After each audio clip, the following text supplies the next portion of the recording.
Our second topic is the economy. How did we get in the situation that we're in today? Why is it that people in the government say it's the fault of the banks are greedy, the banks need to be regulated? But if you look at the banking industry, you will see that 75 to 80% of it is controlled by the government, and that anything the bankers did is because the law facilitated it, or the law required it, or the federal government encouraged it.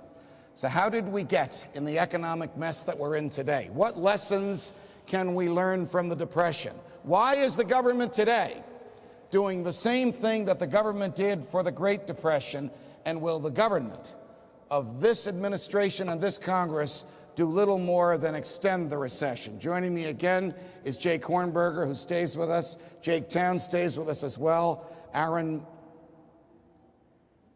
Now I hope I have this right. Aaron Moyer, president of the Philadelphia Forum, is also with us, and Sam Rohrer, who represents the 128th district in the legislature of the state of Pennsylvania, the Commonwealth of Pennsylvania, joins us. When I asked you, Sam, Mr. Representative, if you were a Republican or a Democrat, you gave me an answer I didn't expect but was happy to hear. You told me you were a constitutional Republican. What do you mean by that? What I mean by that is that whereas I am a Republican and I hold to those basic core values, I am first and foremost committed to the Constitution, which undergirds and basically is what all of us who are in office take an oath to support and to defend. So I am foremost, my commitment to the Constitution, as I believe all those in office should be, is first and foremost to the Constitution and secondarily to a party. Do we have a free market left in this country, Jake Hornberger? It's hard to argue it, Judge. You know, there's a common denominator between the problems of foreign policy and the problems with the economy, and that common denominator is the federal government. So you've got the warfare state over here, you got the welfare state over here. And those on the left don't want to take responsibility for everything that they've done to this country with their socialism, their fascism, their regulations. That's what we've got to continue focusing in on. That's the cause of the problem. Aaron, and I forgot to give your title, and I really love this, president of the Philadelphia Forum of Freedom and founder of the Student Liberty Front. I love the idea that it's called a front because it connotes willing to get into people's faces, and I'm grateful for your work.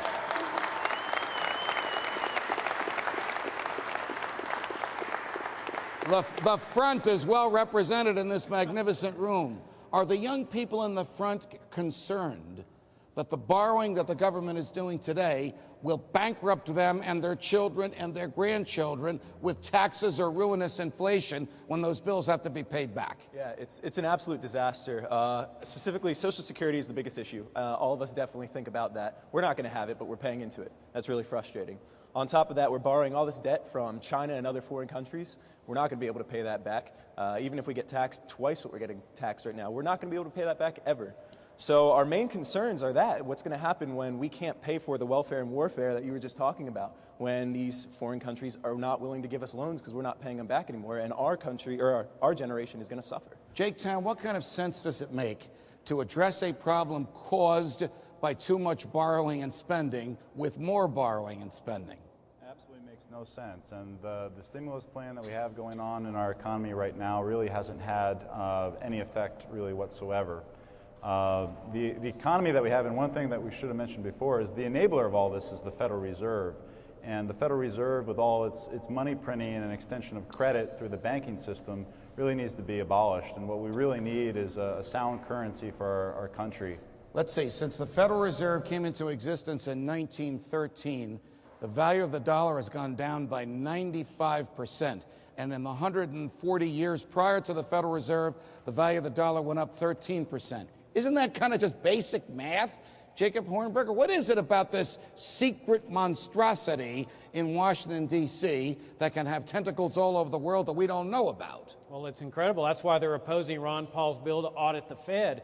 It's this paper money scheme that governments throughout history have used. It's a way to finance this out-of-control federal spending for both the welfare and the warfare state. They're inflating the money supply, and that's the way they're secretly and surreptitiously confiscating our wealth. Representative Rohrer, does the Constitution grant the Congress the power to have the president appoint a pay czar and have this human being decide what shareholders who own corporations can pay the people that they hire to run those corporations? I have never found the authorization in the Constitution. You probably haven't either. No. So therefore, it's a shirking of duties in Washington, just as we are seeing. The shirking of duties have gotten us to where we are. That kind of thing is just it's unbelievable. How can the government, Aaron, get away with the type of regulation which is nowhere mentioned that in the Constitution? There are key phrases in the Constitution that reinforce the free market, like the state can't interfere with private contracts, like if the government wants your property or your liberty, you have to have due process, meaning it has to sue you, and you have a right to appear before a jury, and the government has to say what you did wrong, that it wants your liberty and property. Instead, we have bureaucrats saying, let's see, the president and CEO of the Bank of America makes too much money, we're going to browbeat him into giving him back. Is that the government young people want? I'd actually say it's kind of half split and split. I would say no, and I think in the long run, it's not what any of us want. But in the short term, I think a lot of people see that, oh, here's a rich guy, he's making a lot of money, and there's a bunch of people suffering through this crisis. Let's go after him. And on top of that, you mentioned the Constitution. Is there any authority for this? No, there isn't. But the Constitution is only as good as the people make it. We are the ultimate check and balance on the government, and we are not holding anyone accountable. We're letting them get away with this stuff, and it's our job to come back and tell them, no, you can't do this. What can we do, Jake Hornberger, about the rampant, ridiculous violation of the Constitution? Example, just 2 days ago, Mrs. Pelosi, the Speaker of the House of Representatives, when asked a simple question like, where in the Constitution is it authorized for the federal government to manage health care, responded by saying to the questioner, are you serious? Meaning either she didn't have a serious answer or she thinks that Congress can regulate any activity, tax anything that moves, steal any property, and confiscate any liberty it wants with no restraint on it. Well, that's their position, that they can do anything they want under the General Welfare Clause. It's been that position since the New Deal. One of the things that we ought to also mention is the idea that the framers intended precious metals to be the money supply, the money system. The Constitution provides for that. No power to make paper money legal tender. The states were prohibited from making anything but gold and silver legal tender. But these people believe that they have the authority to do whatever they want.